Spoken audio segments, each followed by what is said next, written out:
apakah seseorang harus sempurna untuk masuk surga? Nah, seringkali ayat ini yang dikutip. Coba kita baca di Injil Matius pasal yang ke-5 ayat yang ke-48. Injil Matius pasal 5 ayat yang ke-48 yang bunyinya demikian. Karena itu haruslah kamu sempurna sama seperti Bapamu yang di sorga adalah sempurna. Nah, sahabat sekalian, nomor satu yang perlu difahami amat sangat itu adalah bahwa Injil Matius pasal 5 sampai pasal 7 akhir, ini judulnya adalah khotbah di bukit. Jadi pada waktu itu Tuhan Yesus katanya ketika Yesus melihat orang banyak itu, naiklah ia ke atas bukit, dan setelah ia duduk kemudian dia mulai berbicara. Jadi ini adalah rangkaian khotbah di bukit. Dan Injil Matius punya kekhasan. Injil Matius ditulis oleh Matius, seorang Yahudi tulen, bahkan seorang Lewi sebenarnya. Dan Injil Matius memiliki topik utamanya adalah lihatlah rajamu datang. Jadi memperkenalkan Yesus sebagai Raja Yahudi yang dinanti-nantikan. Oleh sebab itu di pasal 1 disetat dengan silsilah dari sang raja. Karena apa? Karena raja orang Yahudi harus keturunan Daud. Oleh sebab itu di sini lihat katanya, inilah silsilah Yesus Kristus, anak Daud, anak Abraham. Ini harus jelas gitu. Karena kalau dia bukan anak Daud, no, dia tidak mungkin boleh mengklaim tata Daud begitu. Nah, oleh sebab itu.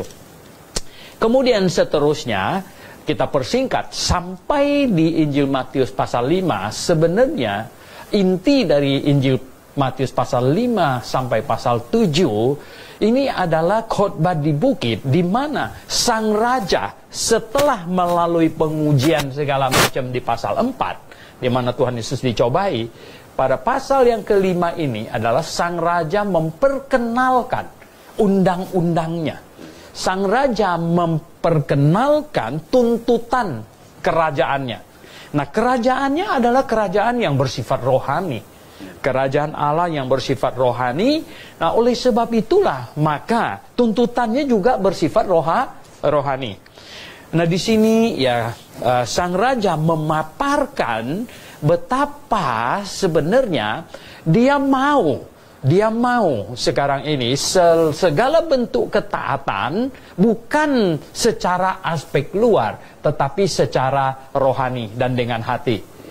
Sebagai contoh misalnya, kalau di perjanjian lama ada hukum mengatur berzina. Berzina itu adalah hubungan badan antara laki dengan perempuan. Tetapi di sini sang raja menekankan sekarang ini masalah rohani. Nah, oleh sebab itulah maka perzinahannya dilihat sebagai rohani. Oleh sebab itu dibilang kalau kamu memandang perempuan dan menginginkannya, itu sudah berzina. Jadi ini sekarang bukan masalah badan lagi ini. Ini sudah masalah hati, gitu ya, masalah hati.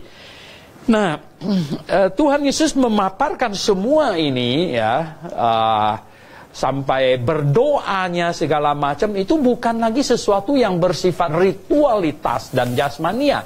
Sebenarnya berdoa yang Tuhan mau itu adalah berdoa yang dengan hati. Sebenarnya ini semuanya. Kemudian di pasal 5 ayat terakhir yang tadi kita baca itu katanya, karena itu haruslah kamu sempurna sama seperti Bapamu yang di sorga adalah sempurna. Wow. Sahabat sekalian, Bapa di sorga itu sempurna. Tahu nggak seberapa sempurna Bapa di sorga? Dia maha kudus.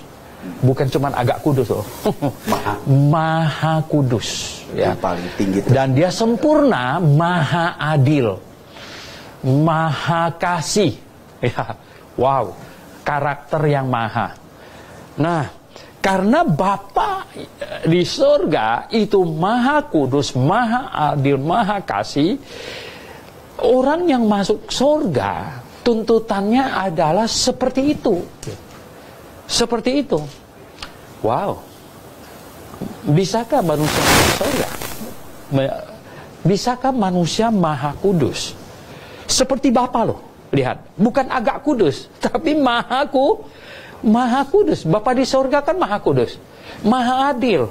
Apakah kita bisa adil? Jangan jauh-jauh.